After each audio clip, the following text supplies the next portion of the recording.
Yeah. Good evening to all of you.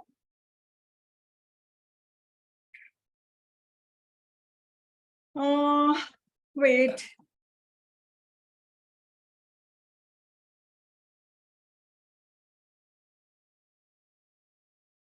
Good evening.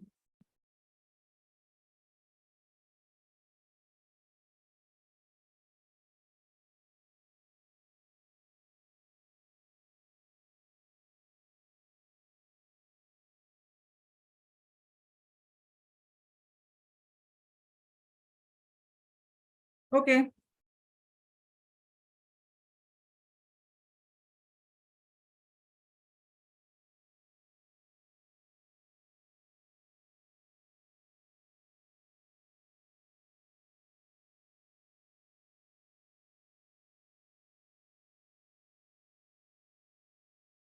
Okay, so how are you? So have you tested out Python commands yourself now?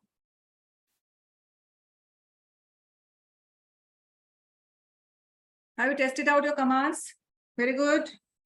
Good evening. Good evening here. And nice.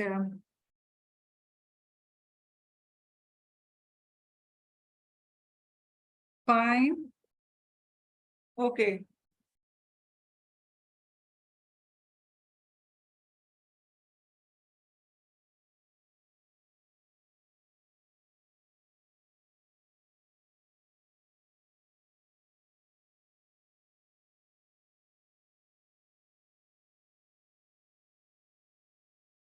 Nice. Okay. So let's start. Okay. So till now, as we had just completed the Python. So let me tell you something more about the Python. Why we are learning Python, first of all? Because Python is a language which we are going to use inside data science, machine learning, artificial intelligence. Got it? So we need the Python language, that how to work with Python language, how to use it. What are the basic commands for the Python? This knowledge we are requiring, but we do not need Python in depth because Python itself is very wide. If I keep on teaching you Python, I will end it almost in 10 months, you know. Individual Python is very large. It is very wide. There are thousands of topics inside the Python. So I will keep on taking 10 months Python only. That much big Python is. Here, we are going to cover Python, only those parts which are required for data science and machine learning. It means Python basic to intermediate level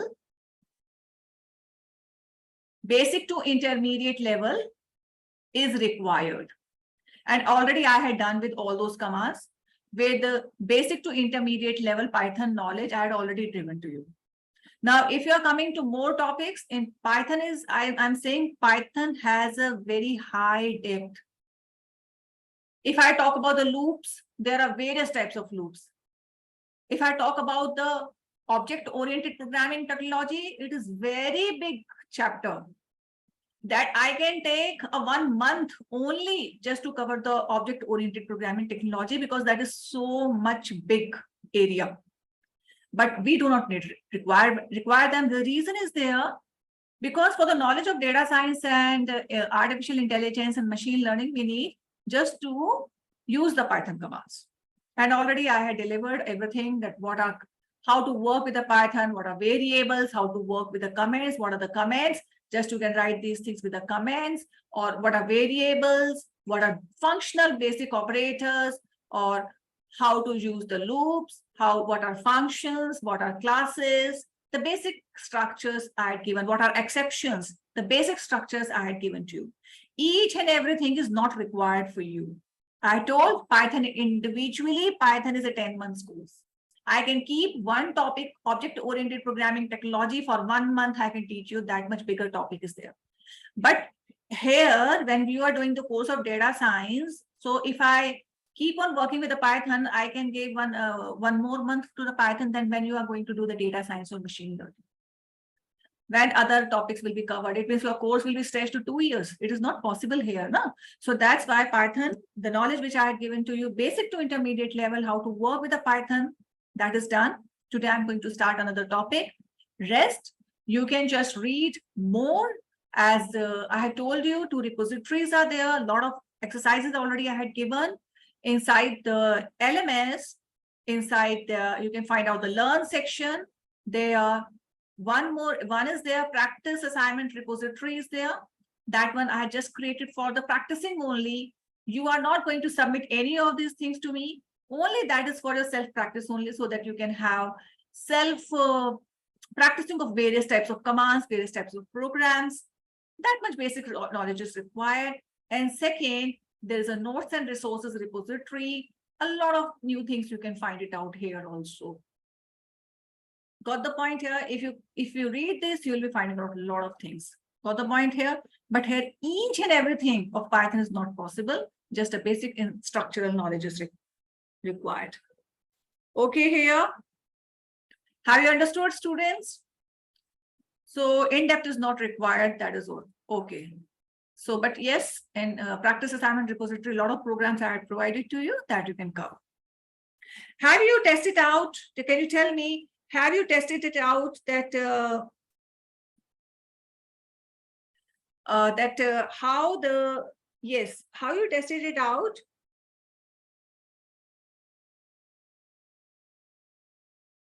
Just wait.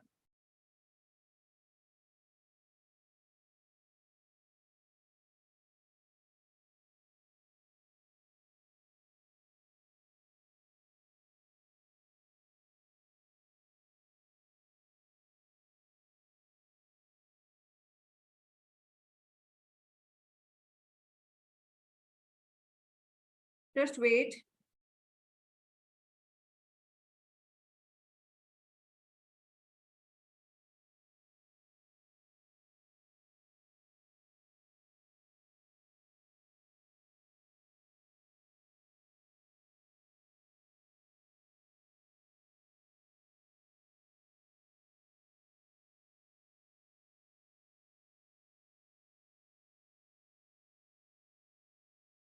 Okay. Okay, so let's go ahead with the data science. We gain the knowledge of the Python, okay, and here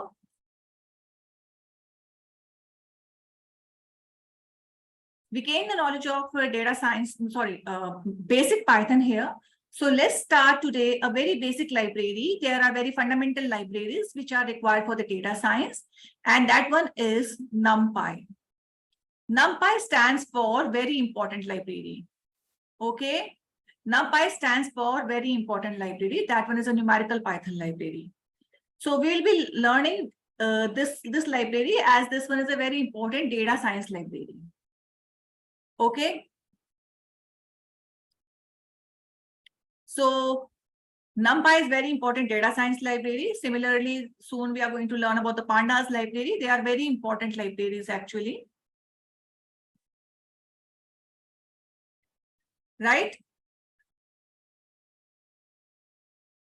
Right? So these are very important data science library that we need to understand.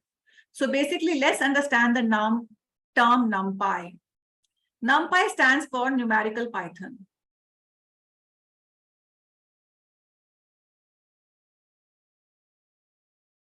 Okay, numerical Python. So what is this numerical Python all about? Numerical Python is all about how we can handle the numerical data. Okay, so basically this library is used to do various operations on numerical data. Okay, so that one is a numerical Python. So basically NumPy library is a multi-dimensional. This library works on multi-dimensional array data here. So first of all, let's learn. This library works on multi-dimensional data here. So first of all, let's learn the term. What are these arrays? Okay, so let's understand the term here, arrays there. So when we talk about the arrays,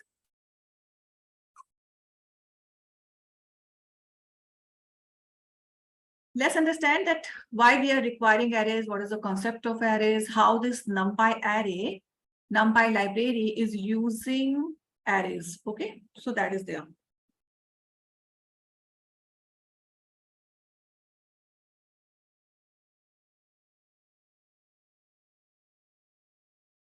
Okay, so let's see. First of all, suppose I want to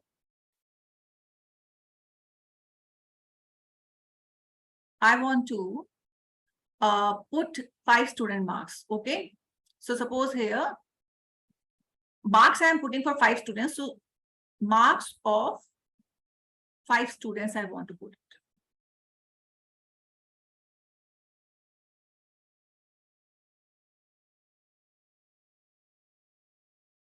Marks of first student. So what I'll do here, you should be knowing that in computers, there is a memory, okay, where all the data are spread out. Whatever we are writing, that one we are writing onto the memory here. So here, suppose I want to put 5 student marks. So how generally the marks are spread on the memory? That one is just like marks 1. Suppose any student has achieved 90 marks. Whatever marks is there, let it be. Marks 2.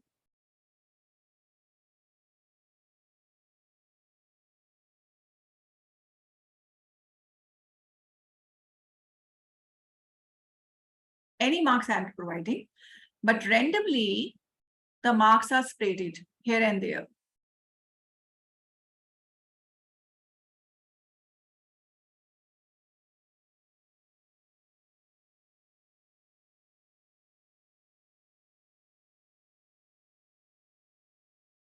Any marks I am putting it here.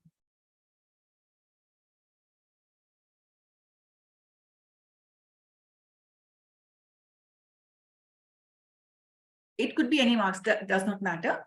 The point is here that if I'm directly writing marks on in any program, so the marks are spread into the entire memory. Now, what is the impact for it?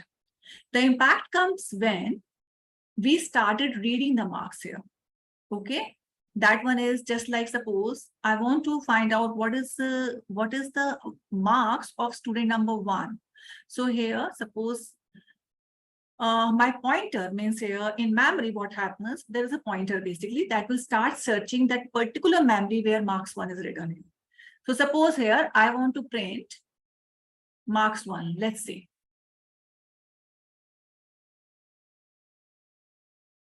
Okay, so here it will start looking marks 1, 90. So here what will happen? Python pointer will start looking that inside the memory where is the marks 1. So here it will take some time, find out it, and it will give it that okay, 90 marks is there. That's okay, whatever marks is there. Now here, if I write here that kindly print marks, just wait here, kindly print marks 3, let's see. So here it will start looking at marks, let's say marks 3. So here my pointer will start looking at marks because my pointer will keep on rotating till it will not find out the marks here. So here it will be checking it out that marks is 60 here. Marks 3 is 60 here. Then if I'm looking here, print marks here.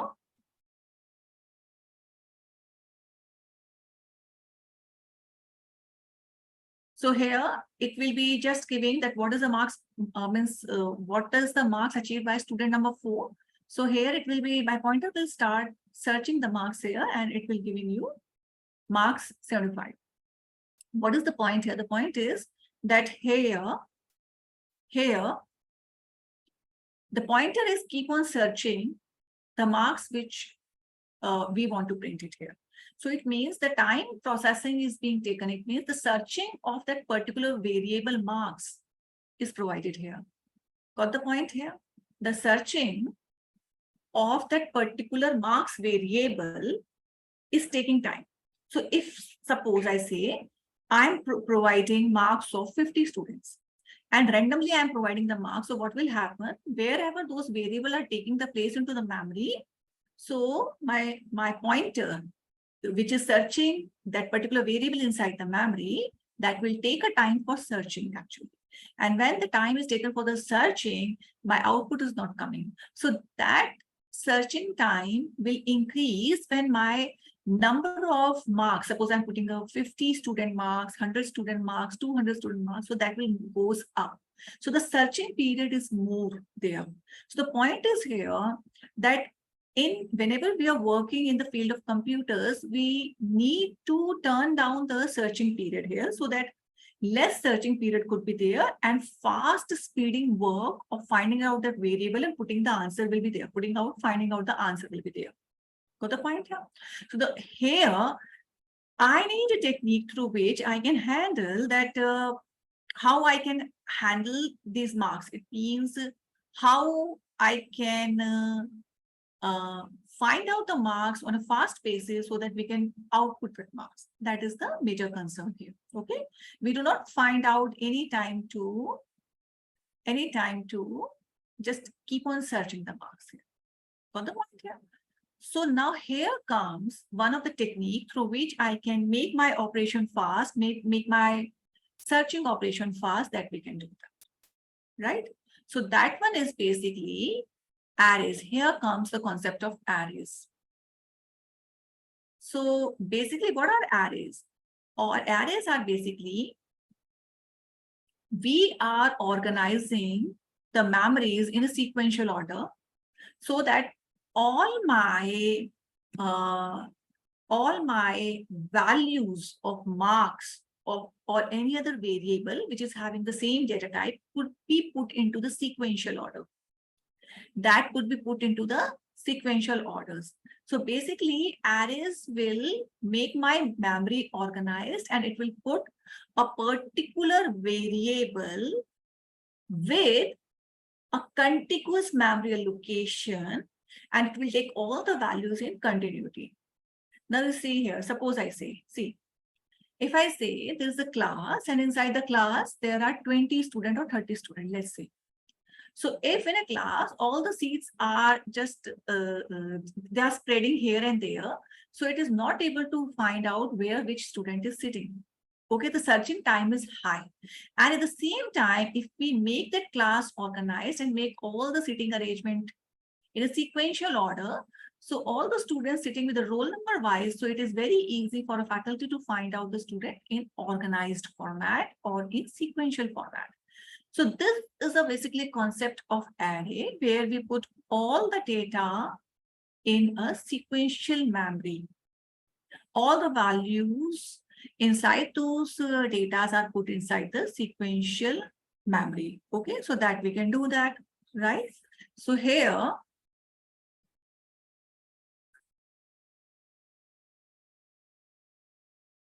suppose here, now, like I had taken a case of marks here. So how can I make it with the help of arrays? Suppose I'm saying that I want to put marks of 5 students. So let me make those marks applied with the help of arrays. So how many students marks? 5. So let me take here 5 student marks.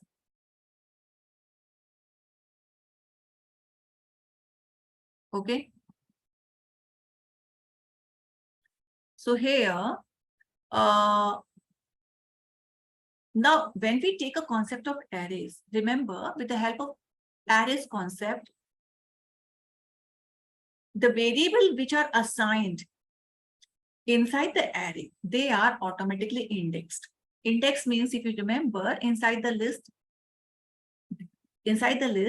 all the elements are self-indexed. Similarly, inside the arrays, the variable which I am taking, they are automatically indexed. So if I want to give 5 student marks, so what will happen? Let me create a variable. Marks is a variable. And I want to give 5 student marks. So let me give here one array student. This one is assigned for array currently here. So here I'm just giving it with 5. So it means, what does it mean? It means that I'm giving 5 student marks. I'm giving here 5 student marks here.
Okay.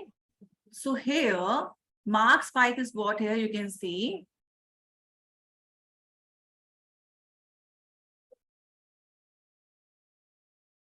Suppose marks is there. So what will happen? This marks variable is there. And this one is automatically indexed. So here we can see, we are having a variable marks here. So this one is a variable marks here. We are putting it here. And this one is automatically indexed. So let's see how inside the arrays, the values are being driven there. So how? Marks 0. This one is automatically indexed. Suppose here any marks value here, I'm providing it here. So that one is suppose 90. So 90 value is being inserted into the marks, but that one is into the index 0.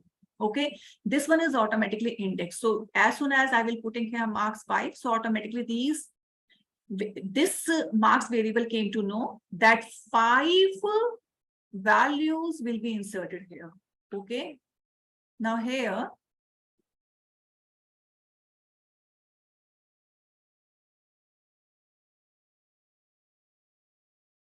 okay, marks 1 is there, 55 is there.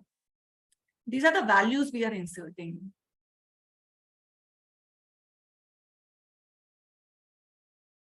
This one is there. So any value we are putting it here. Suppose 56 is there.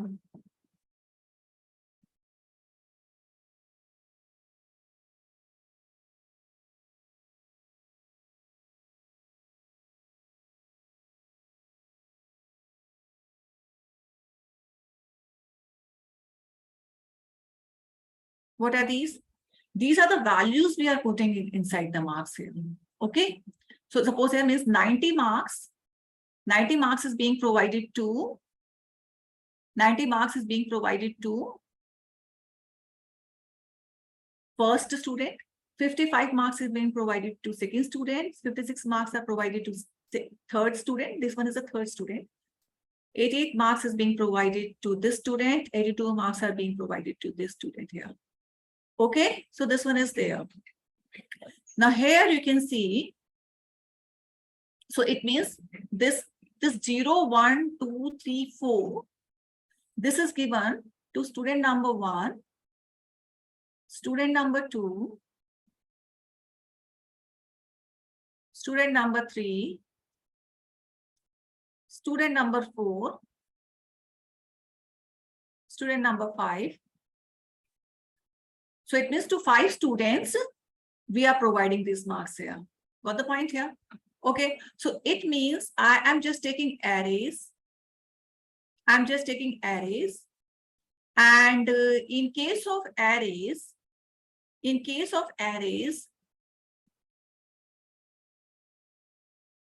In case of these arrays, all the values are being assigned to marks array. So arrays means all the data are organized in a sequential order. All the marks are being provided into the sequential order inside the memory. So what are the benefit of making the array? It means the benefit of making the array is making the array is that whenever we start looking the print command, suppose here I'm just giving the print commands here. So I'm writing here print marks. Just give me the value of the marks 0. That one is 90. Print command marks 1. That one is 55. Print marks 2. So it means my system starts delivering you the marks here. My system starts delivering you all the marks in a very fast and effective way, because the searching time is totally 0, because all the data are settled down into the memory in sequential order. Got the point here? All the data are organized into the sequential order. So that's why all the marks are being provided into the sequential order, and they are fast accessed by the memory pointer also, so that they can be coming as a response in a fast and effective way. So the point is here, arrays are helping us to make all the data in a well-organized way in a sequential order, just for the fast accessing of the data. So in this way, we just save our computer memory resources as well. Got the point here? So in this way, we are going to make our data organized with the help of array. This one is an array. Got the point here? Up to here, have you understood? You can just raise hands. That we are making the memory organized in a sequential order. Is it okay for you? Thank you. Okay. Now, let's move to next. So this one is a very fundamental concept of the array. Now, when we are talking about, see one more thing. Arrays, whenever we are taking out the arrays, so here when I'm writing marks 0, thank you, okay, marks 0, just wait here. Marks, wait, just wait here. Marks 1, marks 2,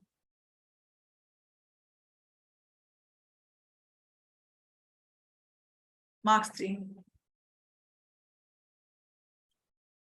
So like here I'm writing 90, 55. It could be any value, does not matter.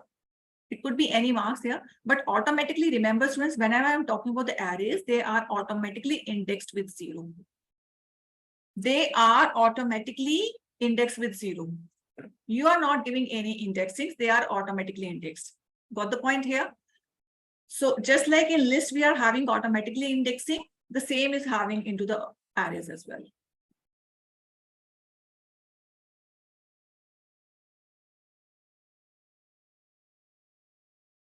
Okay. Now, when we talk about the NumPy is multi-dimensional. Basically, NumPy stands for numerical Python, and it works for multi-dimensional array. Okay. NumPy is numerical Python. The full form of NumPy is numerical Python.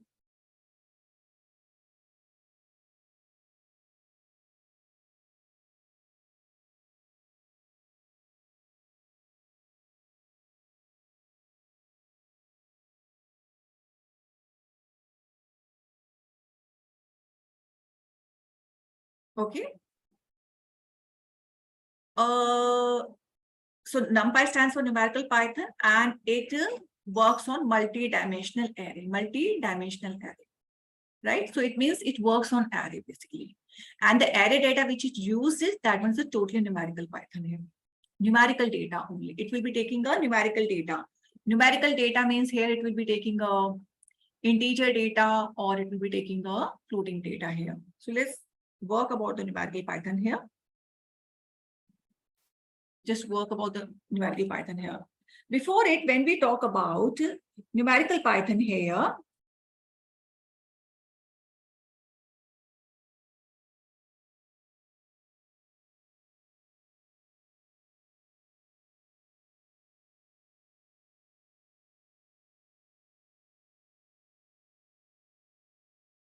okay, so here,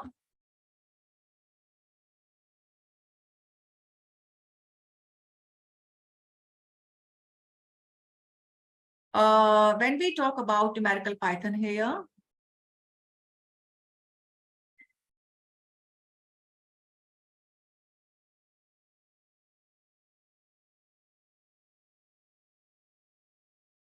whenever I'm going to call a NumPy, either I can call directly import NumPy,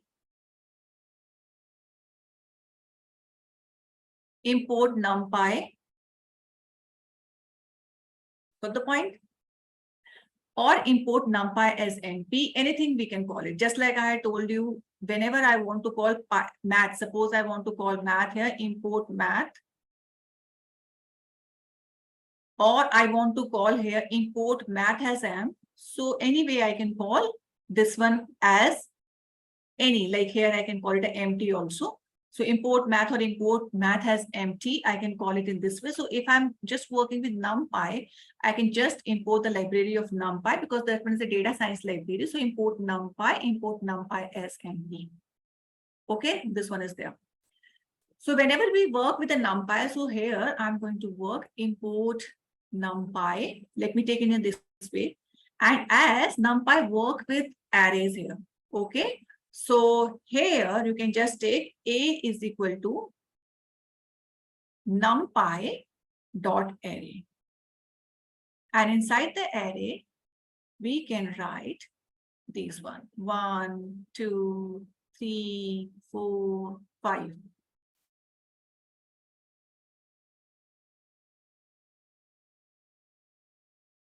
Okay.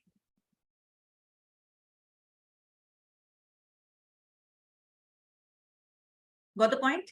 Even I can write B is equal to NumPy array, that I can write it here.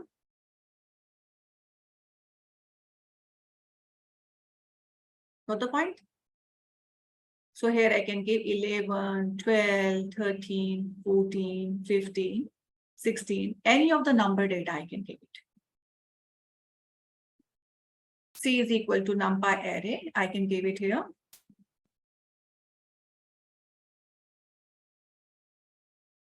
Like here, 20, 60, 40, 50, I can give it there.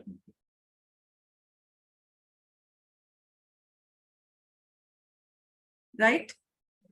So that one is there. Just wait here. So before it, let me tell you something more about the NumPy. Just wait. So you can see here, NumPy. NumPy is an open source Python library that used in almost every field of science and engineering. It is the universal standards for working with numerical data in Python. And it's core at the scientific Python and PyData ecosystems, basically. Numerical Python users include everyone from beginning coders to experienced researchers also, because this library is basically used into the research and development. And NumPy library is used in various other libraries, just we are going to learn in future, such like Panda, SciPy, Matplotlib, and other libraries. The NumPy libraries contains multi-dimensional array and matrix data structure. You will find more information. Okay. So here, this NumPy library is working on multi-dimensional array, just like I had told you about one dimension. In a similar way, we do have a two-dimensional data also. So NumPy library works on multi-dimensional data structures. It provides ND array means multi-dimensional array, a homogeneous n-dimensional array objects with method to efficiently operate. Operation, we can do it here. It means when we work with NumPy array, so it will be working on integral data. The data could be either float data or integer data. So that's why The data are homogeneous. Homogeneous means same type of data it is there. So NumPy can be used to perform wide variety of mathematical operations on array. Okay, we can do various types of efficient calculations on the arrays as well here. Now let's go ahead with the array. This one is the general definitions for the array. An array is the central data structures of the NumPy array.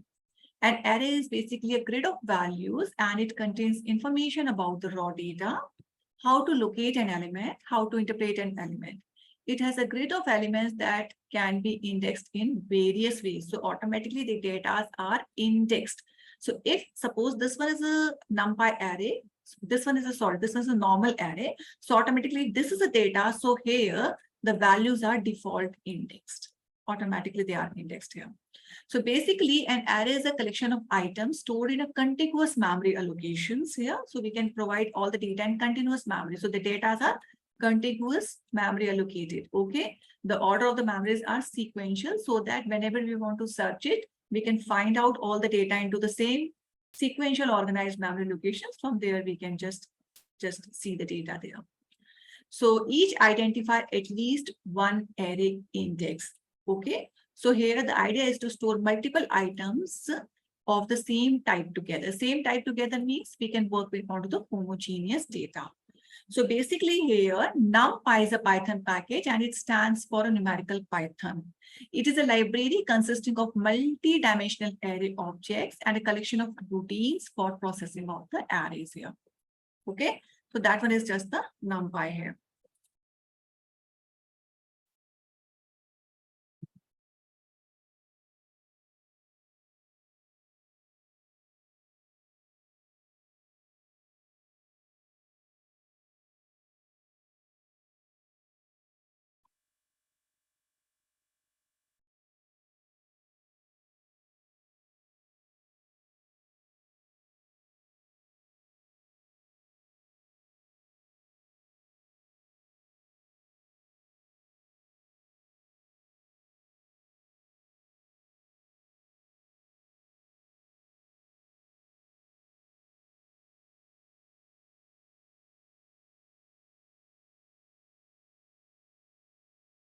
Okay, so let's start here with NumPy.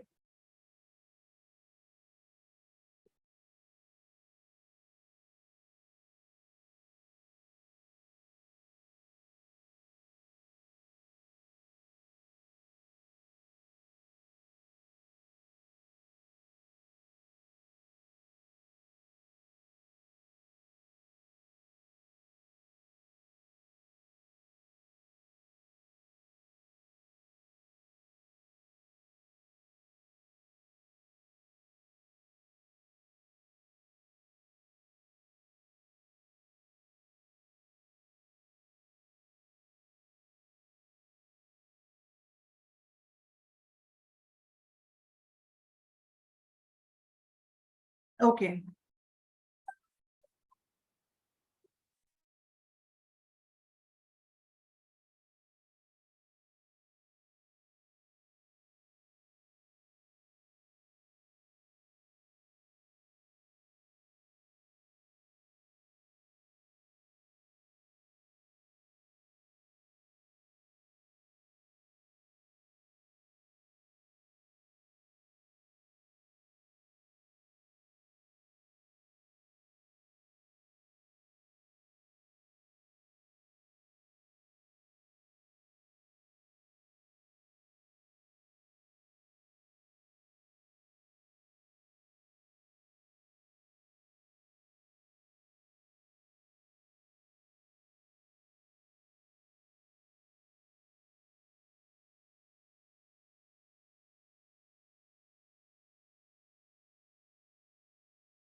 Okay, so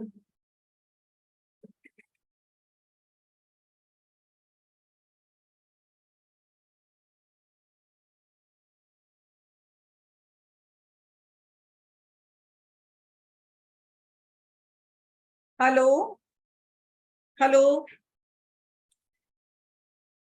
Okay. Yes, yes, yes. Okay.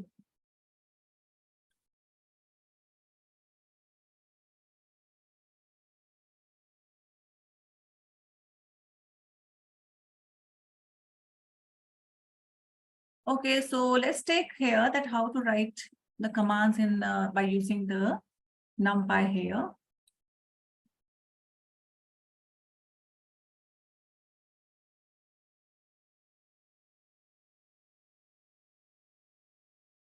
Okay, just wait here. Let me write here.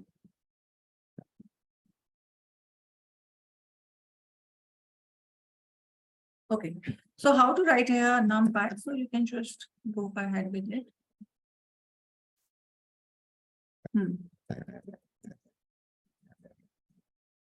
Import numpy. So you can see here.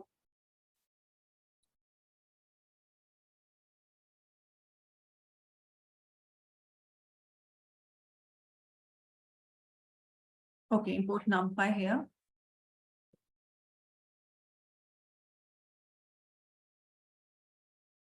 So you are going to call the library. So all the methodologies related with the numpy, they will be here.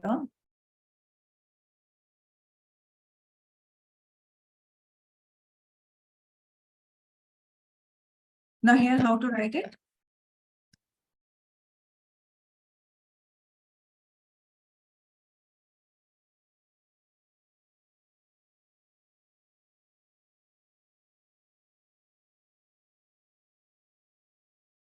Okay. So just you can call here numerical Python dot array, and you can give here this function. I'm just using this array function, and the arrays I'm just giving it here.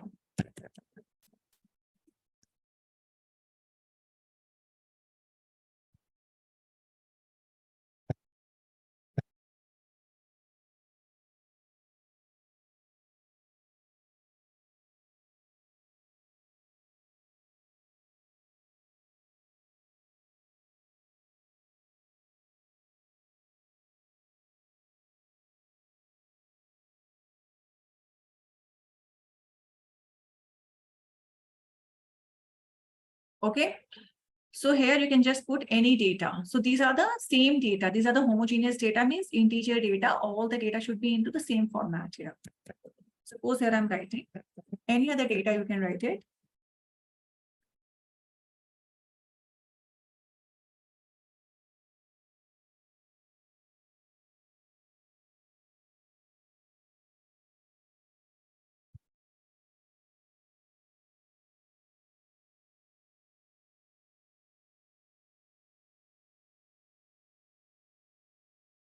Any data, you can just write it.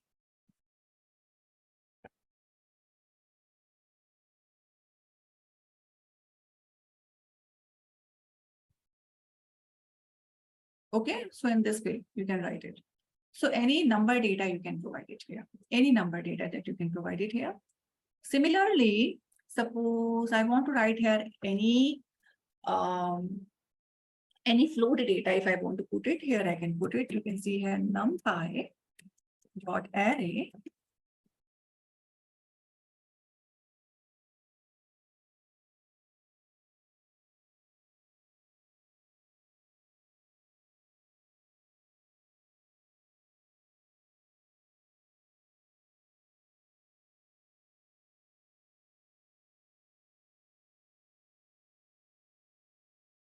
Okay. So here, just wait. I can just put certain float data, 12 point, any float data I can put it. But all the data should be present inside the number data only.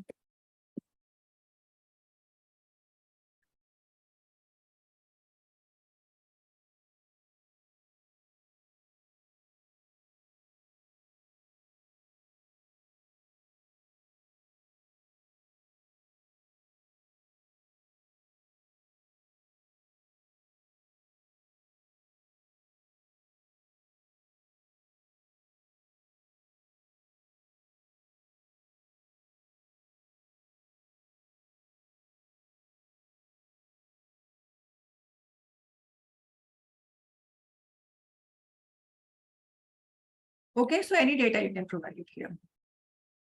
Up to here it is okay. Now here, if I up to here it is okay, everybody. You can just raise hand. You can just raise hand. That's all. Okay. Thank you. So in this way, you can just write numpy array. Okay.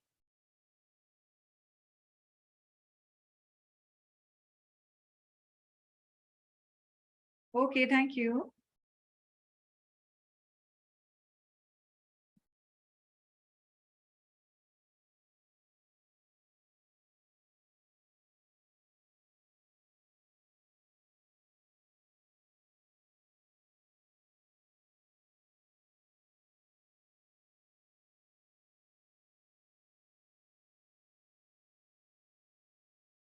Okay. Thank you.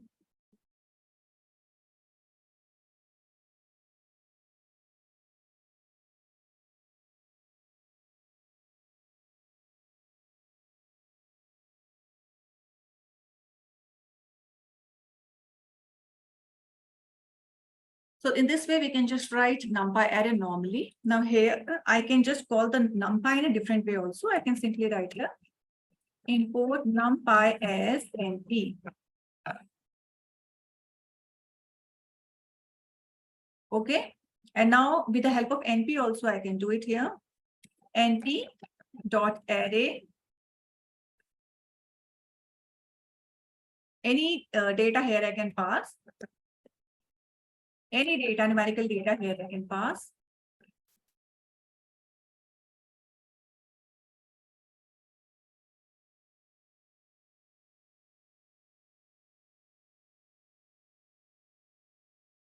Okay, so in that way, you can just write np dot array.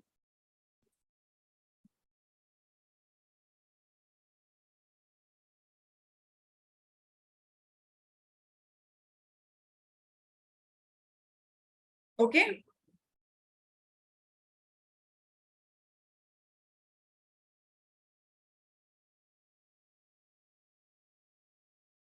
Now I can store this data in a variable.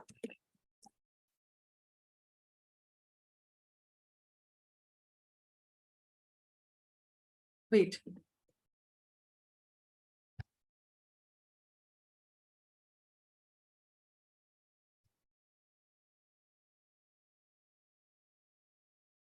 Any data you can put it here.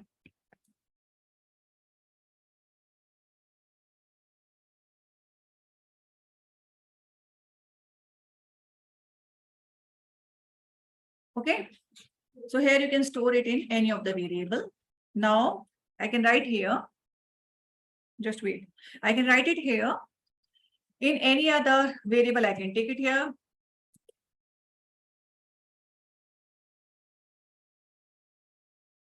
You can take it any other variable.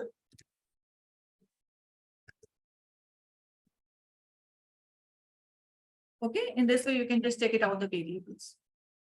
So this one is a numpy array I created. This one is a b numpy array. Right? Now here,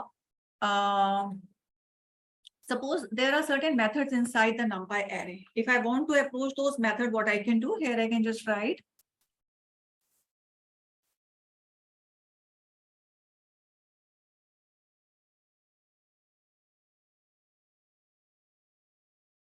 that what is the maximum value inside this A array. So here I can just find out maximum value. A dot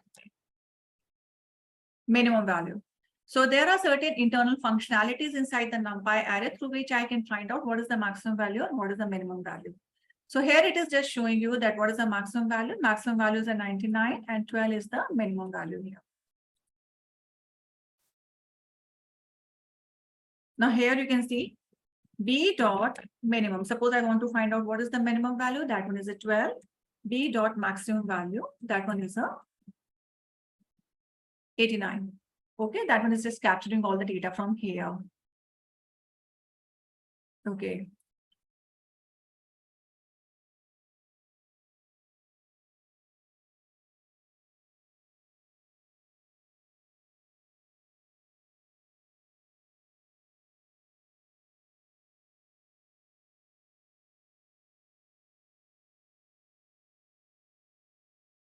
Just wait.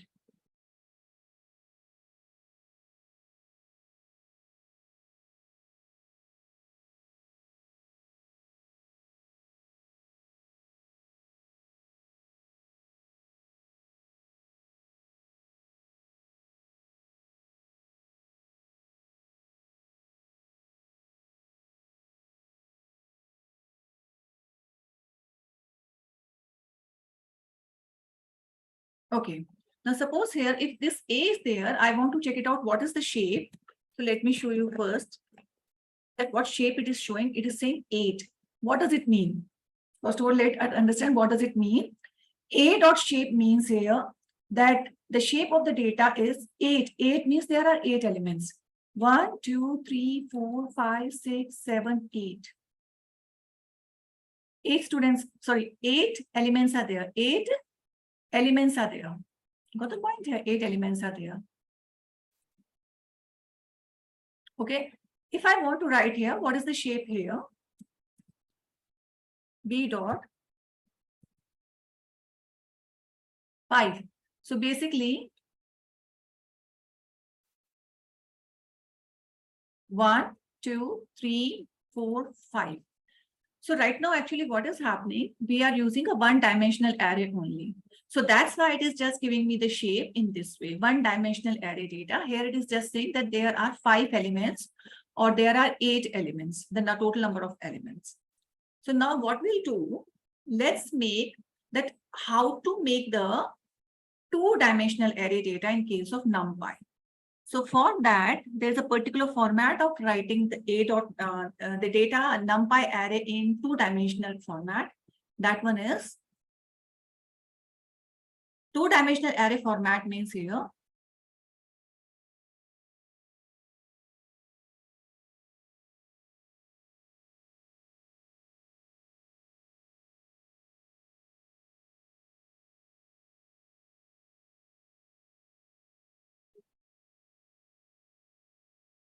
Suppose this is the data. Any data we can take it. It could be any data.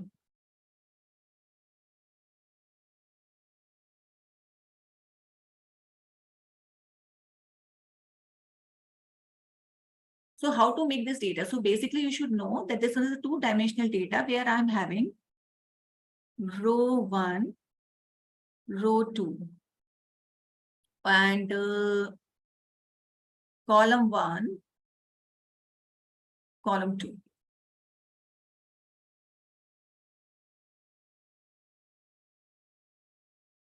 Okay, this one is the row 1.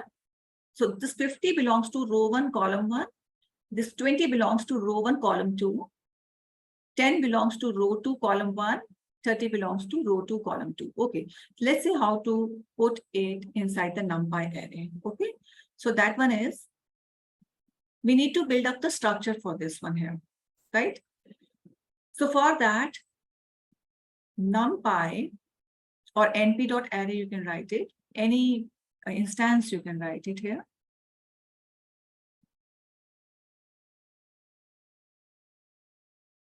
This one is the normal format to write any array here. Normal format we are writing any array.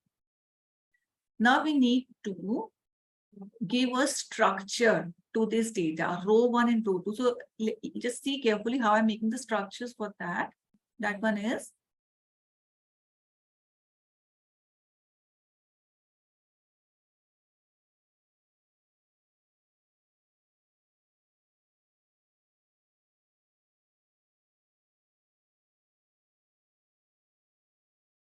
the very first, this one, you can see this particular index which I had created, that belongs to row number 1. And this particular index belongs to row number 2. Okay.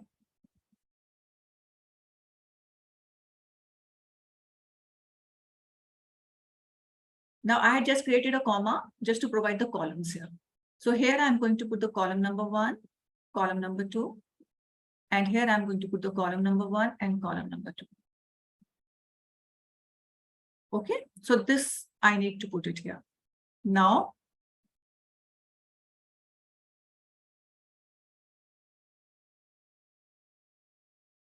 here I'm going to write here row number 1, column number 2. So basically I need to put here data. Row 1, column number 1, row 1, column number 2. Row 2, column number 1, row 2, column number 2. So that one is what to put the data here. 50 is lying here. Row 1, column number 1. You can see the intersection here. So row 1, column number, here I'm going to put 50. Row 1, column 2. So this one I need is row 1, column 2. Row 1, column 2, that means 20. Then here, row 2, see this one, row 2 and column number 1, 10. So here I need to put 10. Then here, row 2, column number 2, this one, that one is a 30. So in this way, you have to just put sequence the data. Got the point? So here this one I just created the 2-dimensional array data. Remember this point, 2-dimensional array data. Okay. So here I'm taking again structure. Suppose here, this one is the structure here.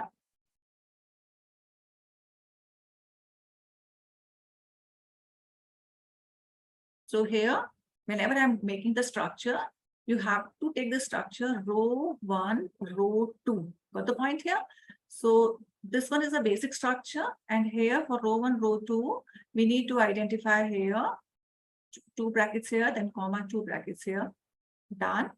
Then we need to identify column number 1 and column number 2. So here also we need to put column number 1 and column number 2. So comma, comma. So this belongs to column number 1, column number 2, and entire belongs to row number 1.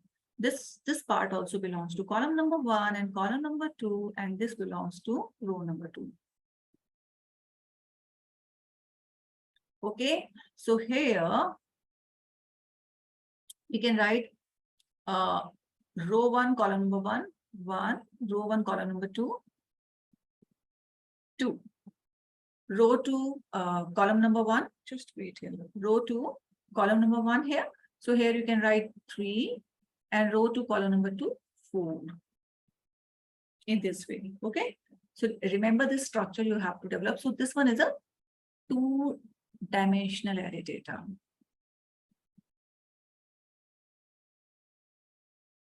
In this way, we can build up 2-dimensional array data, and here you can just write np.array.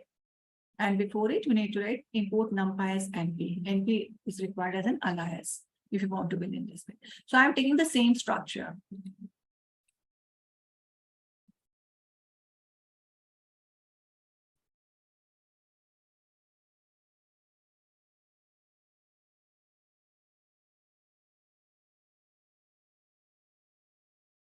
So here I'm going to do that structure. 2-dimensional array data here, np.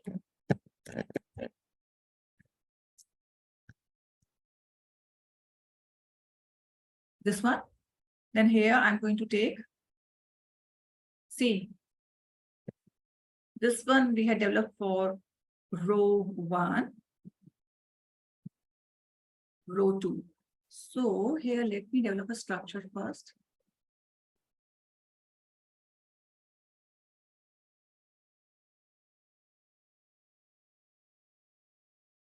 One, 2, 3, 4. So this I'm taking. Here you need to provide a comma, comma as a column.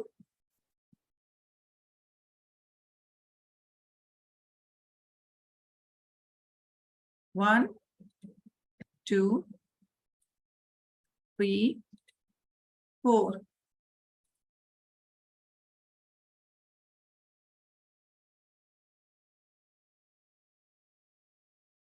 Got the point here? So this one is NumPy array we had built up. You can see here how you can see, make it as focused here, wait here, just like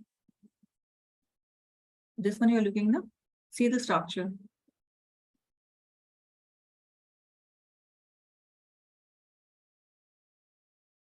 Row 1, row 2, column 1, column 2.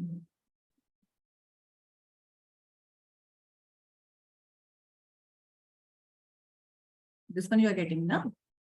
1, 2, 3, 4.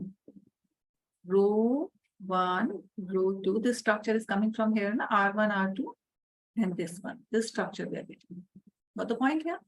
So, column number 1, column number 2, column number 1, column number 2, and this belongs to row 1, and this belongs to row 2.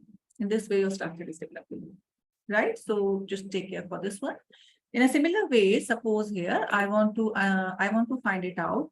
Okay, what I can do, I'm just making another structure. Here I'm just giving it as a name A. A is equal to NP dot array, and here I'm just giving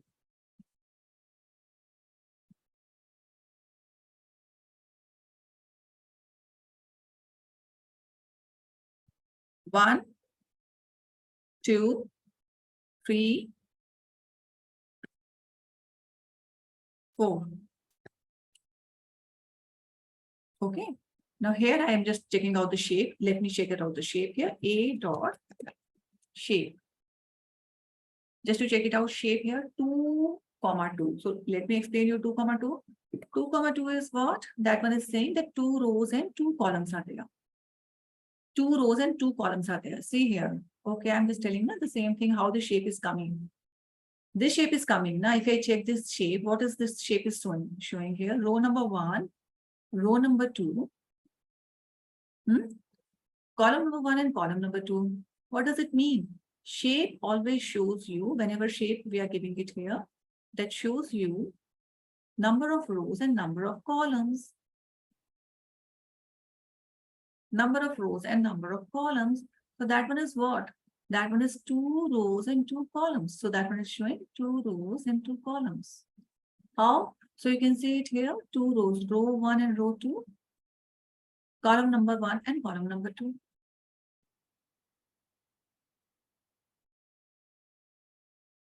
Got the point here? So that's why 2 rows and 2 columns there. So row 1 and row 2 we are having inside the numpy.array. Okay, so that is there. So in a similar way, suppose I'm just making another one. Let's say, suppose here I'm just making another numpy array. Suppose I'm writing B is equal to NP dot array, and here I'm just writing array of any data. Suppose here I say that I want to write this one. I'm giving a structure here.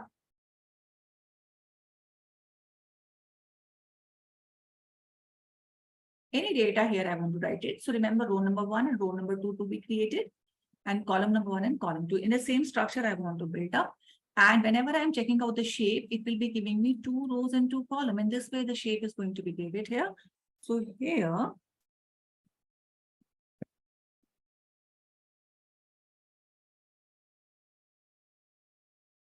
suppose that I'm writing 33, 22, 11, 44.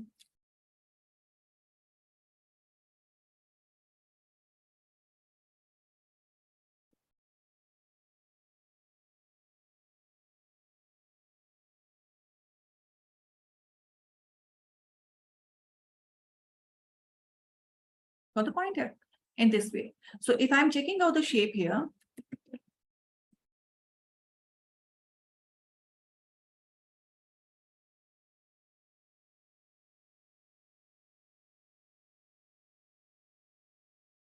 okay, C is equal to NP dot array. Okay. Now suppose, dear students, I'm going to take any other array. Let's take, okay. Suppose I'm going to take 3 column 2 rows. Let me, or I can say, suppose I want to take 3 rows. How can I can make 3 rows? Suppose here I want to add one more row. Let's take, let me take in this way first of all. 55, 88. This I want to take it. So that one is the row 3 now. So if I'm checking out the shape, so it means 3 rows, 2 columns. This one is the shape now. 3 rows, 2 columns. It is going to take it, right? So if I'm writing it here, np.array, and here how I'm going to take this arrays. This one is the basic structure. Now here I'm taking this first opening, closing bracket I am taking for this first array, I am taking for the first row. This one is for the second row, and this one is for the third row. Okay. So this one is a basic structure for 3 rows we had developed. Got the point here?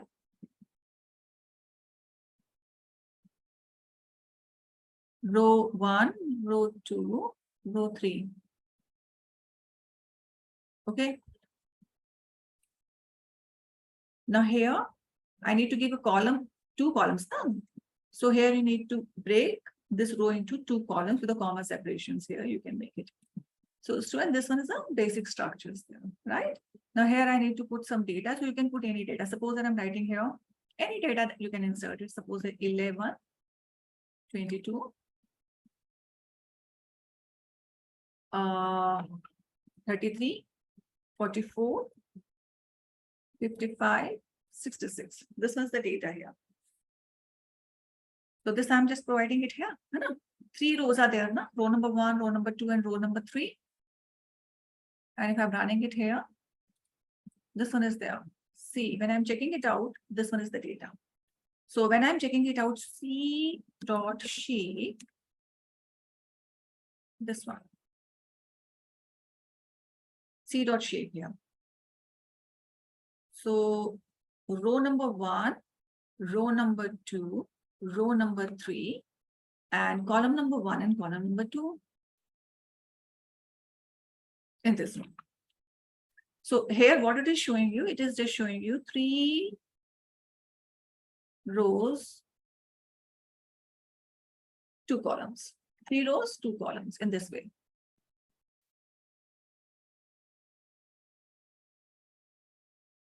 Is it okay? In a similar way, just first of all, you see these commands, that how I'm building the array. Just check it out, these 2 commands. Okay, just to check it out, these 2 commands first. Check it out.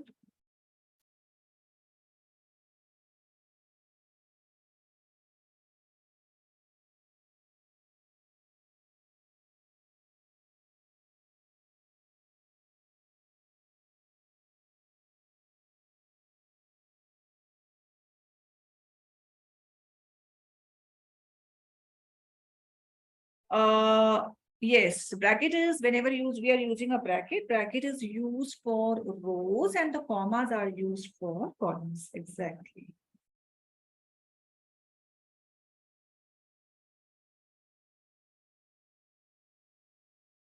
Shape tells about how many rows and how many columns are there.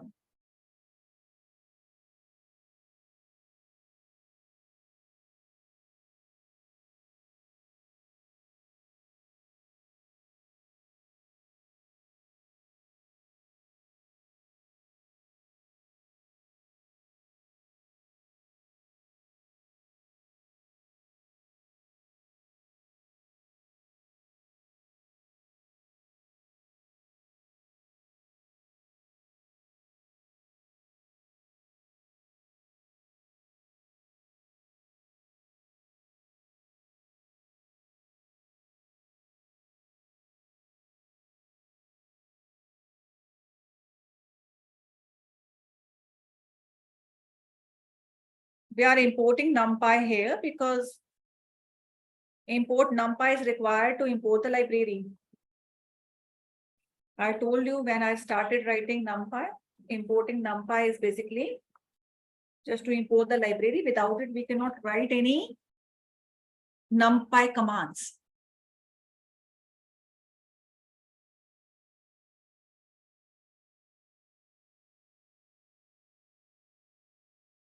Import NumPy, we need to write only once. Here I had written once, na. Import NumPy, we had written once here, na. So only one time we need to write it here. One time. So that all the commands of the NumPy could be present here on the Jupyter notebook here.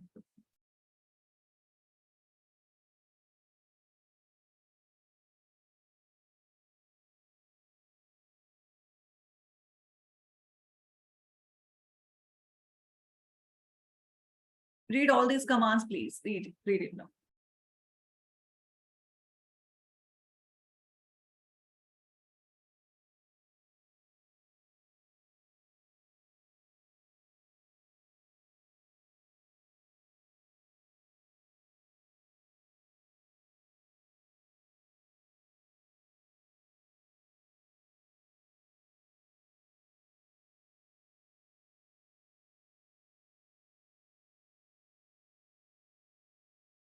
Read all this command, please, carefully.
Shall I proceed now? Up to here it is okay now?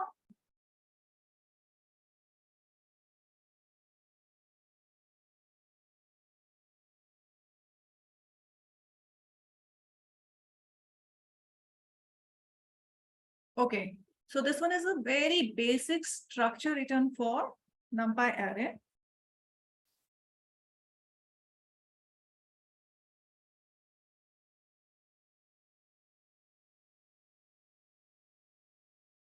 Now see here, suppose I want to write here, right now I'm taking a very structured here, like I'm taking 3 rows, 2 column, or 2 rows, 2 column. In a similar way, if I want to extend this number of columns, so how can I take it? Let's say, suppose if I want to check out the shape for, suppose I'm writing here shape, and that I want to check for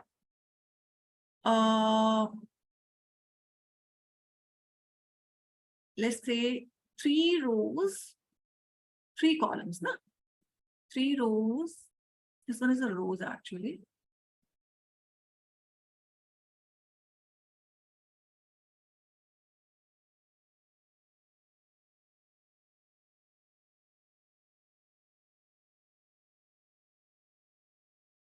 Just wait here. Let me write here. NP dot array. I'm writing here like D is equal to D dot numpy array. Here I'm writing.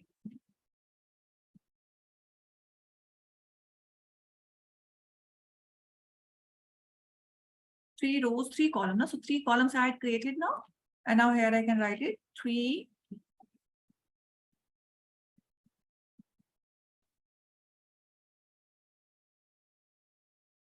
So here I can write any data.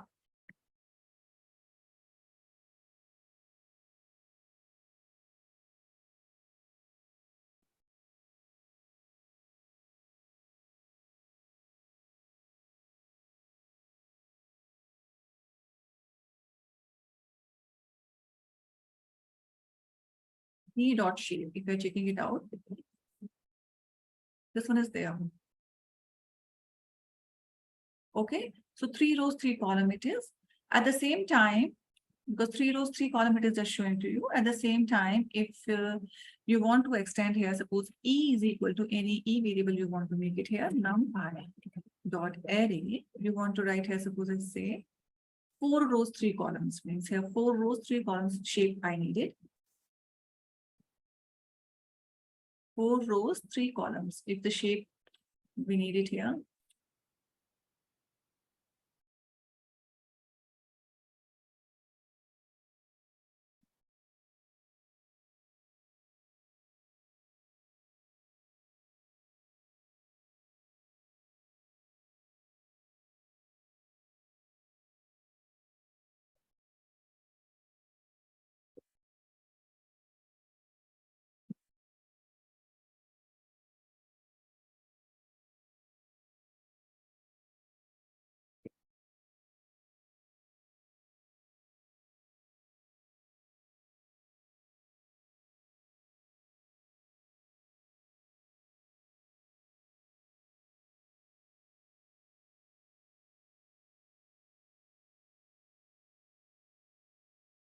So here 4 rows, 3 columns. Now, so here columns I have to make here.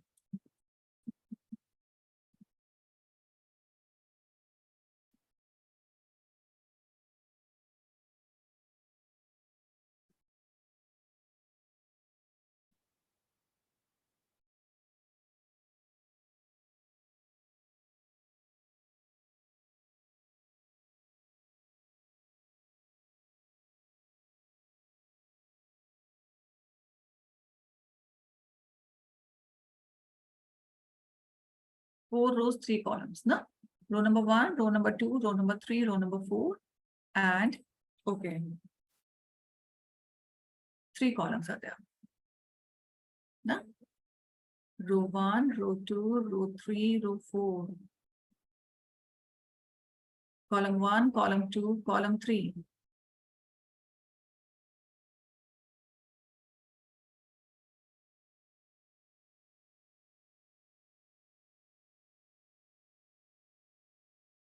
Okay. Okay. Students, when you are doing on its own, what you can do, I'm giving you a certain shape. You can just build up on your own. Okay, the structure I told you. You can create yourself 2 rows, 3 columns. These are the shapes which I'm giving to you.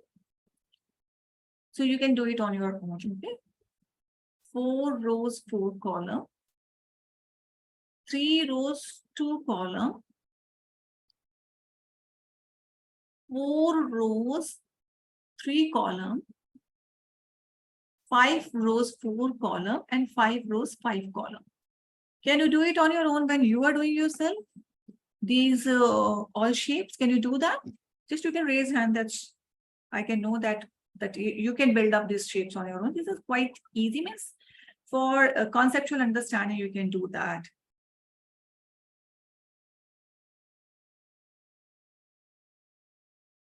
Okay.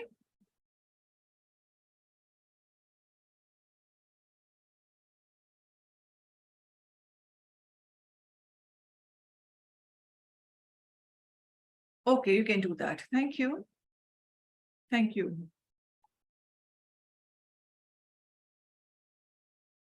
So that is there.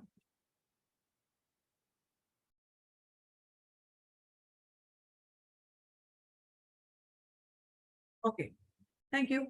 So here, when I'm checking out the shape, 4 rows, 3 column. Now let's check it out. Dimensions. Dimensions means how many dimensions are there, that we can check it out. Ending. So let me write it here.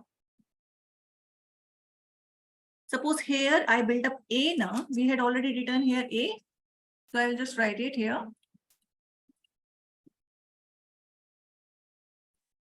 A dot ending. End dimension means 2 dimensions. Remember, ending means 2 dimensions.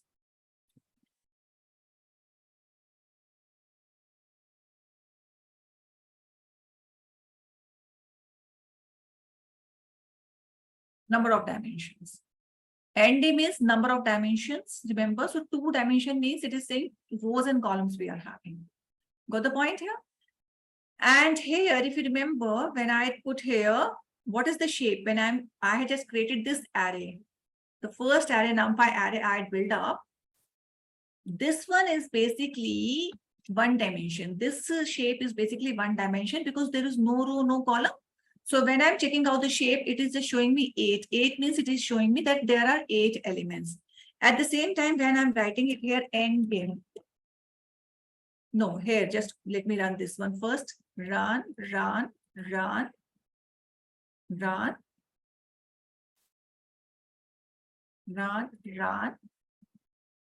Now here it is saying 1. You know, 1 means 1 dimension. Here, this array, which is running here, the first time I did it, so that one is a 1 dimension. 1 dimension only.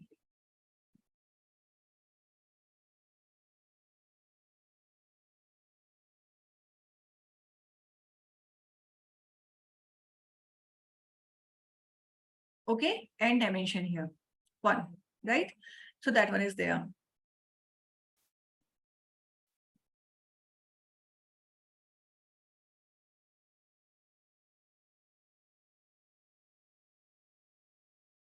Number of dimension 1.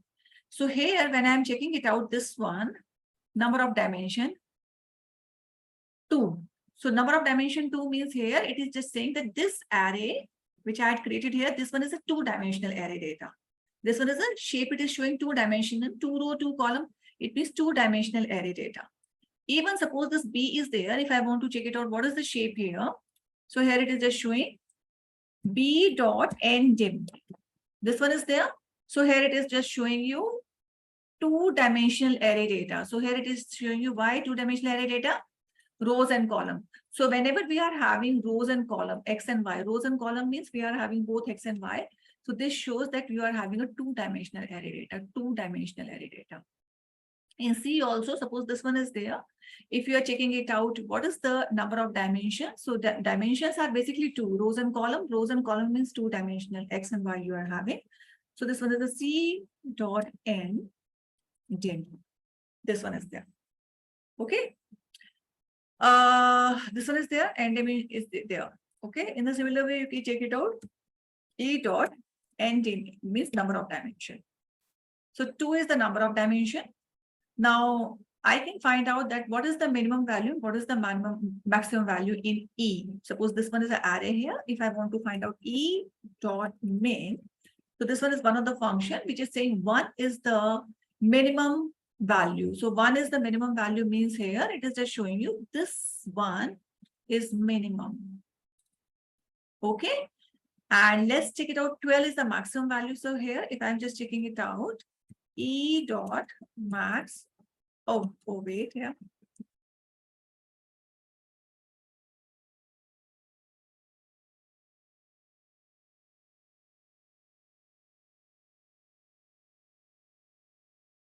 This one. So it is saying maximum value is 12 and minimum value is 1.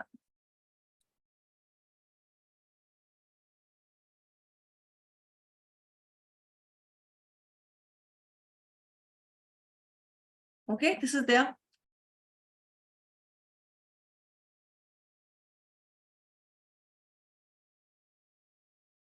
Right.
Okay. D I had created, just wait here. Let me take it out. I had taken this D. Okay, let me take some more data.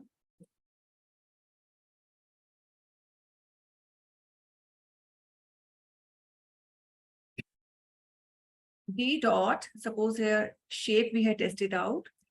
Number of dimensions, I want to check it out. So here it is saying 2 number of dimensions are there, means rows and column are there.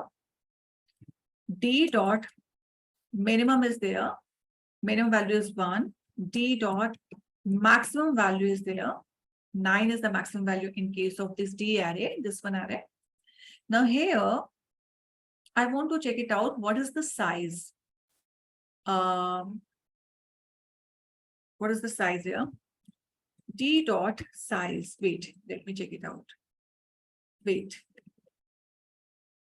Okay, 9 it is saying. Just wait here. Size is 9.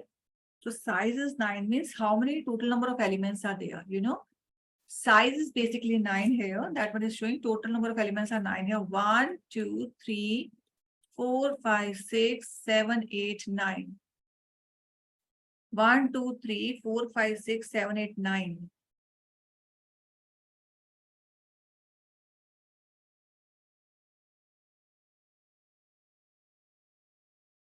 So it is saying 9 elements are there. 9 is there. Okay, 9 elements. Similarly, suppose here I say E is there. This is the total number of elements. So E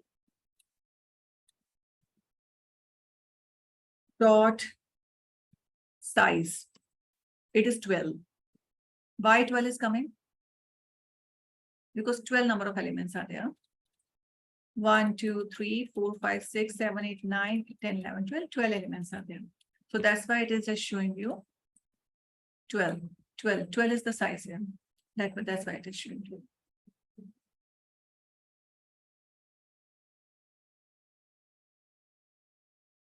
Okay. So first of all, just to check it out, students, all these commands, are these commands are clear to you?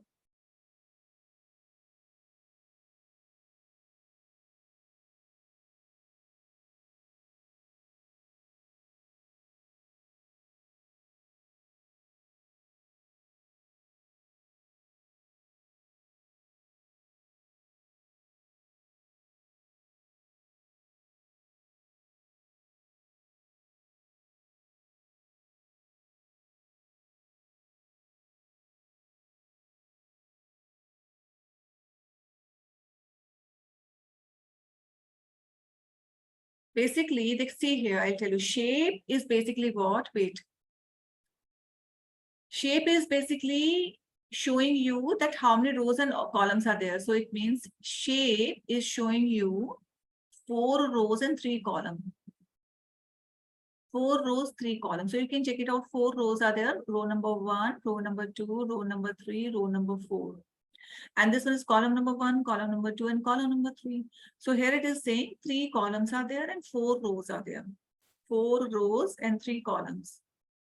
Number of dimensions, I had told you, whenever we have rows and column, that shows number of dimensions are 2. Now, why we call it a number of dimension 2? Because what happened when I'm taking this structure now, this one is a table-like structure in this way. Okay. So we can call it as an X and Y also certain time. You know, we are having the rows and columns we are having now. Got the point here? So we can just call it an X and Y structure also. X and Y means simply we are having a rows and column in a very general layman term. Okay, so if we are having the 2 column X and Y, it means we are having the 2 columns. So it means whenever we are having the rows and columns, table-like structure. Okay, so that we can call it as the 2-dimensional data. 2-dimensional data we can call it. That's why number of dimension is 2. Shape is 4 rows, 3 column. And when I'm checking it out, size, can you see it here? Size is there.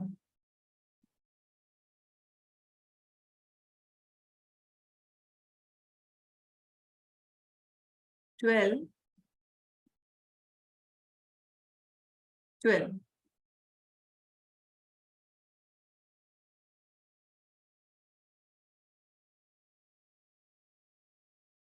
12. So what is 12 now? Wait, listen it very carefully, student. Shape represent your rows and columns. Okay. Like here it is representing 4 rows and 3 columns. Number of dimension represents your X and Y dimension. It means 2 dimensions are there. Okay. Now let's take it out, the size. Size. When I'm checking out E dot size, so here it is just giving 12. 12 it is giving. What is this? 12, it means 12 number of elements are there. 1, 2, 3, 4, 5, 6, 7, 8, 9, 10, 11, 12. So 12 are there. Is it okay? So that's why the difference is coming. Shape is different, size is different. Shape is rows and columns, size is 12.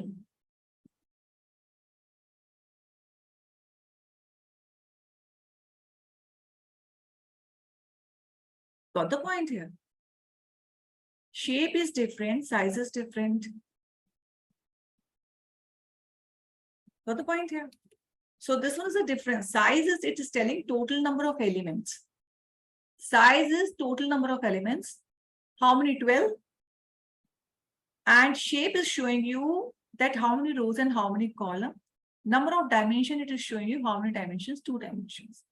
Now this is one case. Now let me take another one. Suppose here you say, come here, see this one, D. If this is the array, you can just check it out. You are asking like three. This one is a representation of shape 3 into 3 matrix. 3 into 3 matrix I had created. No, 3 into 3 is there. So still number of dimensions are what? We are having X and Y, we are having no 2 dimensions we are having. So it means 2 number of dimensions are there. Now come to the size. How many number of elements are there? Size is 9. If you write here D dot size, you will be getting a 9. 1, 2, 3, 4, 5, 6, 7, 8, 9.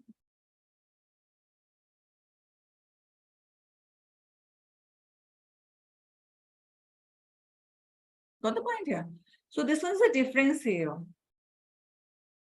Of course, size is the multiplication of shape by default. Size is the multiplication of shape by default, correct? Because 3 into 3 is what? That one is a 9. So 9 is the size, no? 9 elements are there. Exactly, correct. Right. So that one is there. Shapes gives rows and columns. In one dimensional array, shape gives the number of elements. In one dimension, it is there.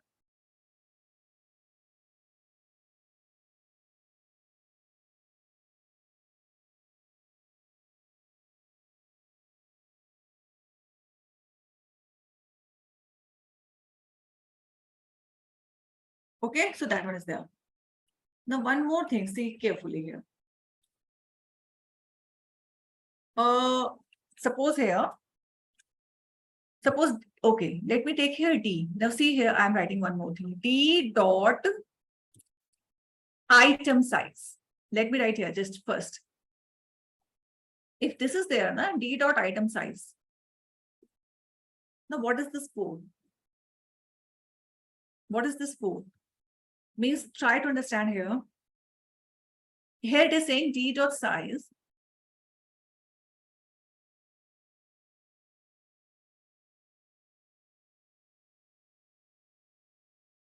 Item size is 4 and size is 9. So basically see, size is the total number of element, but item size is what? Item size says that how many number of bytes each element is taking. Now, let me show you one more thing. Students, wait. Whenever I write these commands, this command I'm writing here, by default, what happens? It is writing all the data in integers. So here, if I'm writing here, D dot D type. See here, D type means data type. What is the data type? Integer 32. So now let me explain what is the item size and what is a D type. What is this integer 32 and what is this item size? These are very important to understand how they're actually working. It is saying the data type is integer 32 because what happens when I'm writing it here, so by default, a command is written here, even we are not writing, does not matter. Data type is there. That is automatically writing integer 32. We are not writing. There's no need to write it separately. This is the default working here. But still, it is taking as a default one here.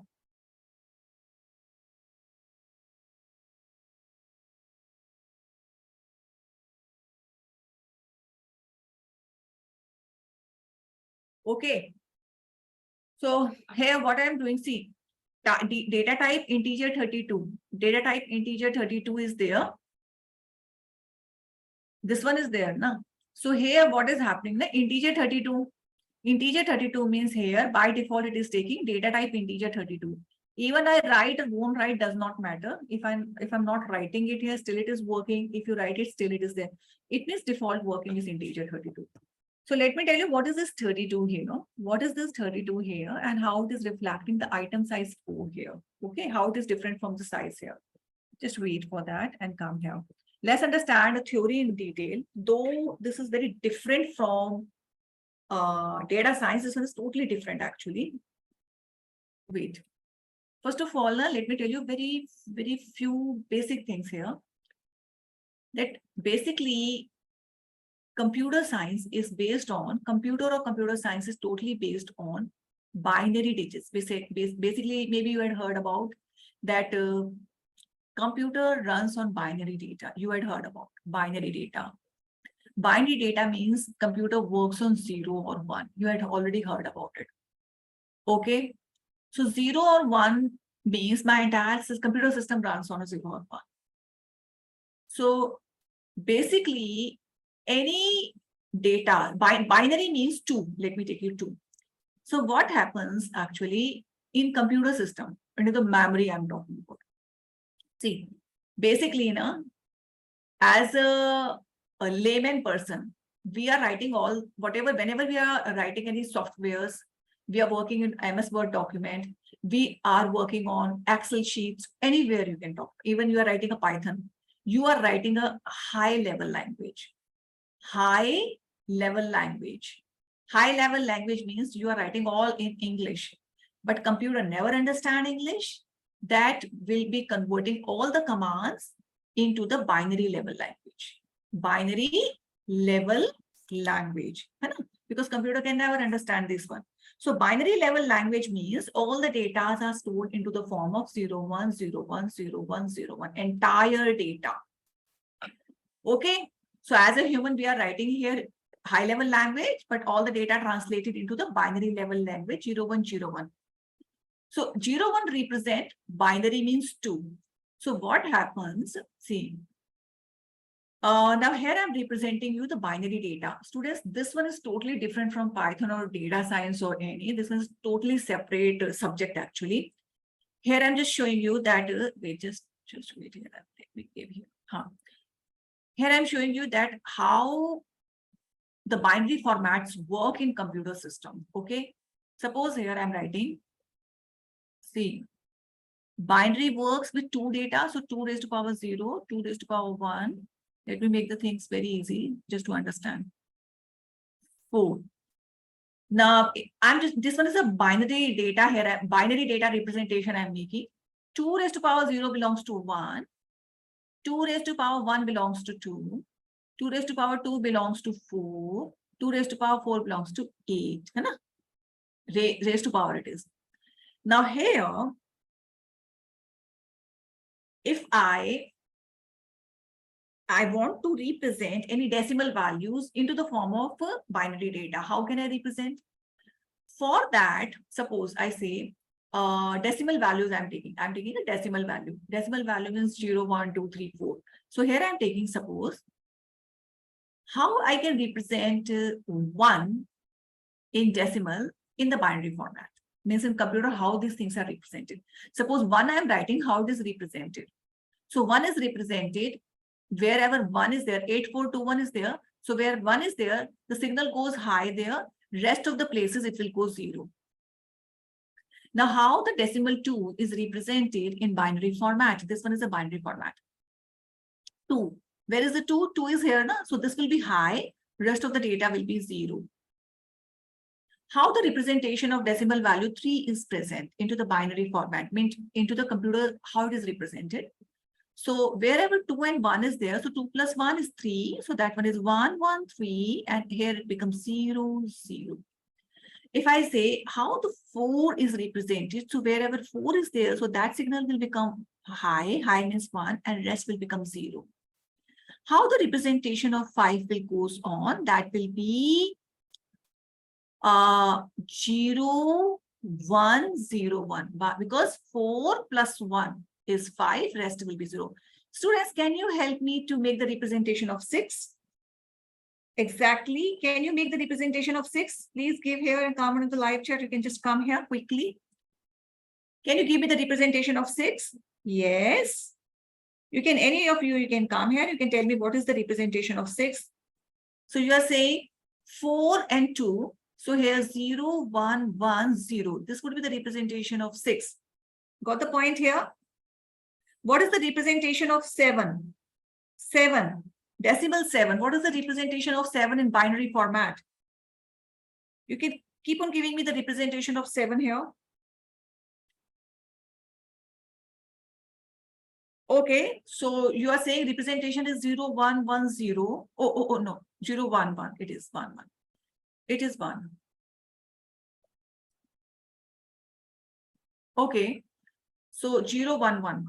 Suppose I ask, what is the representation of 10? 10, 10, 10. So that one is 1, 0, 1, 0. Okay.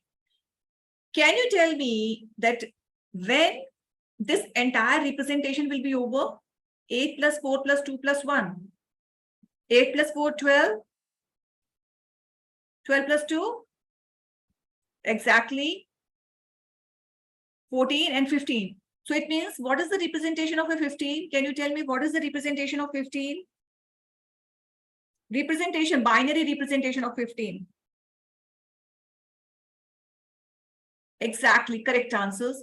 So here now, this part will be over. Up to 2 raised to power 4 will be over up to 15. Now, let's say, suppose I'm just extending it to 2 raised to power 5, 2 raised to power 6, 2 raised to power 7, 2 raised to power 8. Got the point here? That will start filling up. Suppose I say, this one is 32, and then you can just expand it as per the powers here. 32, 64, 128, or whatever, 256 is there.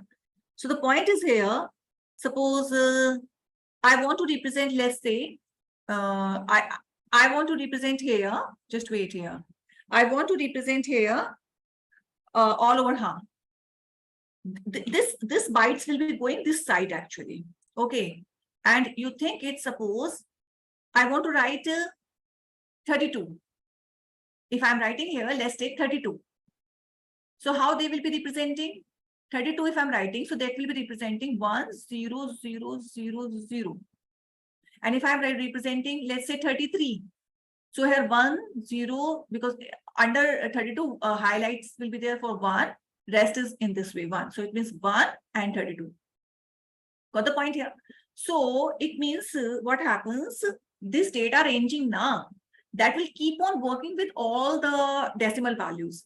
And when, like the way here I extended now, in the similar way, there will be time coming when here 1, 1, 1, 1, 1, 1, all the data will be coming. Means here, you can just add all these data. So you will be getting what will be the number. So that will be high all times. Okay. So the point is here, this data, can you see here, how many total number of bits are there? 1, 2, 3, 4, 5, 6, 7, 8. 8 bits are there now. 8 bits is equal to 1 byte. Okay, 8 bits is equal to 1 byte. And this data keeps on extending this side, 2 raised to power 9, and keeps on extending this side. So in a similar way, you will be getting like 8 bits. And students, this one is the 8 bit I'm getting. In a similar way, I'm getting 8 bits here. This one. Then again 8 bits here. And then again 8 bits here. So suppose here, let me tell you, suppose here, let's say that I want to represent number 64 in decimal value. Suppose here I'm saying 64. How 64 is represented? So 64 is represented, suppose you take 64 here. So 1 and rest values will be 0, 0, 0, 0, 0. And rest values, can you get here? Like 128 is written and some of these values are written. So these will be also represented with 0, 0, 0, 0, 0, up to here, 0. What is this? 8 bit, 8 bit, 8 bit, 8 bit. So 8 bit is equal to 1 byte. So this one is a representation of 1 byte. This one is a representation of 1 byte, 1 byte, 1 byte representation, and 1 byte representation. So if I'm putting number 64 inside decimal value, so this would be the representation into the binary format of 64 in binary format, computer representation. So it means if you calculate this one byte, one byte means 4 bytes. Hana, 4 bytes are there, na? 4 bytes.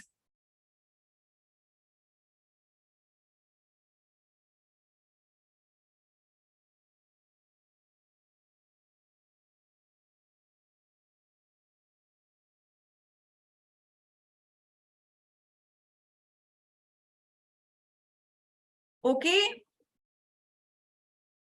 Got the point here? So it means each number, each integer number is taking 4 bytes to settle down its value. These 4 bytes, you know, 8 plus 8 plus 8 plus 8. How many total number of bits? 32 bits. 32 bits. Either I can call 4 bytes or 32 bits, anything you can call it.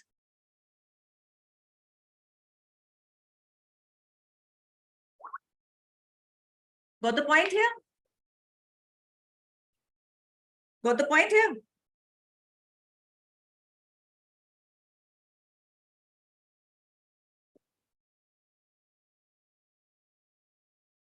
So here it means here first byte, second byte, third byte, and fourth byte. 32. There are four how many? 8, 8, 8, and 8, 8. 4 times. 4. So 32 is there. That is not 23, that 24, that is 32. So what is this representation basically? When it is saying integer 32 means na?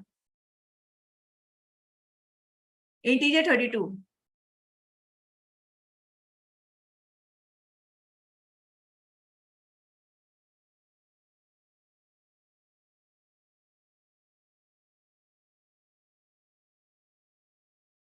So integer 32 means here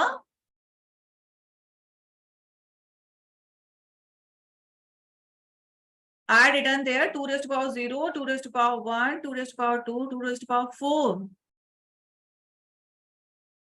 So what is this? Here you'll be getting 8, here you'll be getting 2, 4, 16. So the representation of here, if like here I say in decimal value, if I'm writing here, let's say 5. Okay, just wait here. Oh no, it is 3 na, 2 raised to power, that's why it is 8 here. 2 raised to power 3 here. It is 2 raised to power 2 raised to power 0, 2 raised to power 1, 2 raised to power 2, 2 raised to power 3, then 2 raised to power 4. That becomes here.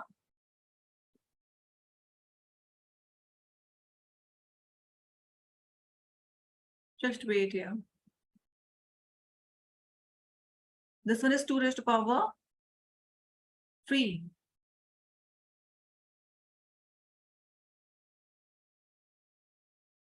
Two raised to power 5 is 32. So if we are writing here, like I'm saying there, that if we are writing, suppose, let's say, any other value you're writing, just wait here. If I'm representing here 12, wait, just wait, please. 12, so 8 plus 4. These two will be high. Rest of the values will be 0. If I'm writing 15, for 15, entire data will be 1. These two values will be 0. If I'm writing 16,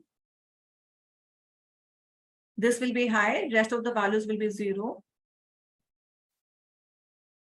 If I'm writing 18, can you give me the figure? What would the binary value in 18? What would be the binary value in 18? 18. In 18.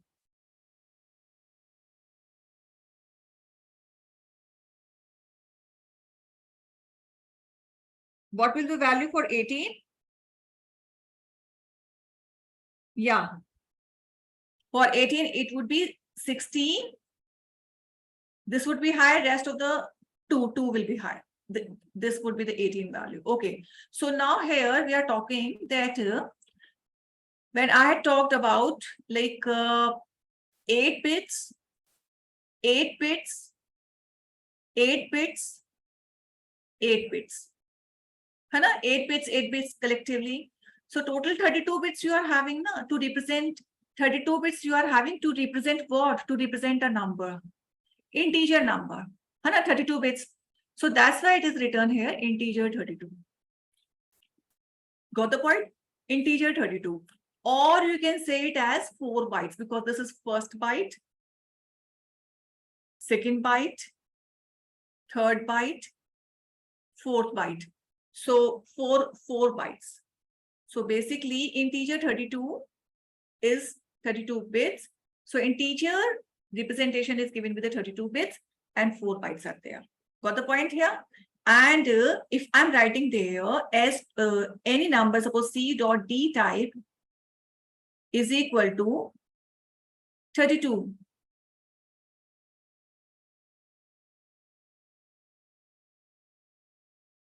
C dot D type is equal to 32.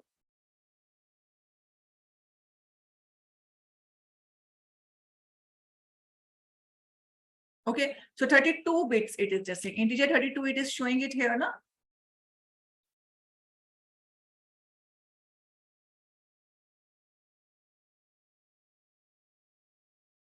So here it is saying that what is the data type? Data type is integer 32. So here it is saying 32 bits.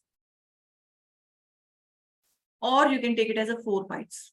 Anything you can take. So what is the item size? So here it is 4 bytes. 4 bytes. So basically what is happening, if this is my data, let's take this is my data. Okay, I am having any number inside it. Any number you can take. Suppose 12, 13, 14, 16, 17. So each number represent. If I check it out the size now, size will be 6. But if you will be checking it out, item size, suppose you are representing here item size. What is the item size? So here it is representing. Each number will take 4 bytes to represent as an integer. Got the point here? Integer 32. It will be showing me. Got the point here? So here you can see, okay, suppose here you say total number of items are, total number of size is 9. So that's why it is just showing you 9. Size is 9 and item size is 4. So that's why it is saying here, item size means every element is just showing you item size. Item size means each number is taking 4 bytes. So this one is a 4 bytes. This one is a 4 bytes. So here, I'll wait. And I'll just write.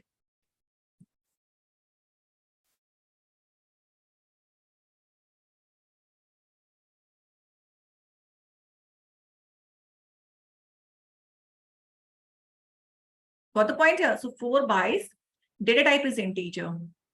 And size is different, total number of elements. So this one is, I'm making a comment here, number of elements. Number of elements. So size is a number of element. This one is item size is the number of the bytes here. How much integer is taking 4 bytes to allocate it, or here integer 32 means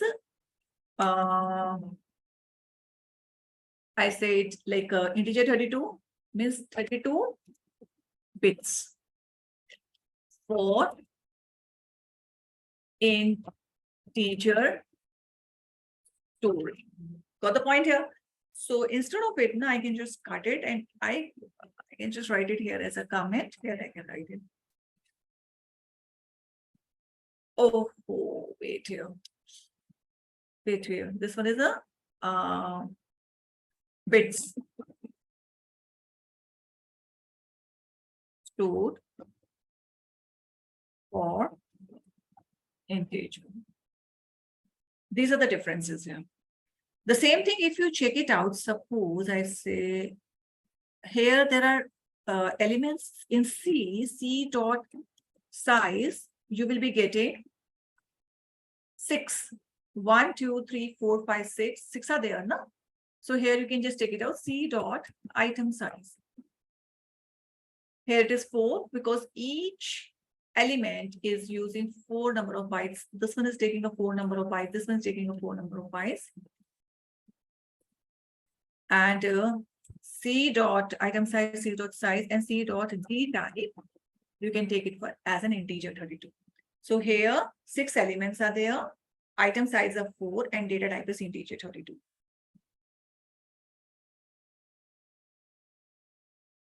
Yeah, if you want to change it to integer, suppose here data type is 32 is there, suppose. Okay, I'm writing this array here. Suppose I want to write here 64. So what it will take, it will like right now it is taking the 4 bytes, so it will start taking 8 bytes. So 8 bytes means for a single element, it will take 8 bytes, but that is a wastage of memory. We are wasting a memory actually, no? Because why to give a more memory? But here, if I'm writing here, it will work. And what it see here, it will start representing integer 64. And here you can see, just wait. Number of, see here, size is 9, item size is changed to 8 because 8 number of bytes are there, and we can just give 8 number of bytes. And here in data type also, it is integer 64. Got the point here? Okay, so in this way, right? So in this way, hope this one you had understood now.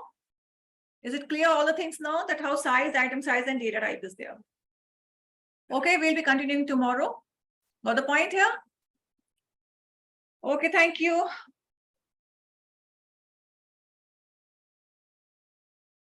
Yes, thank you very much.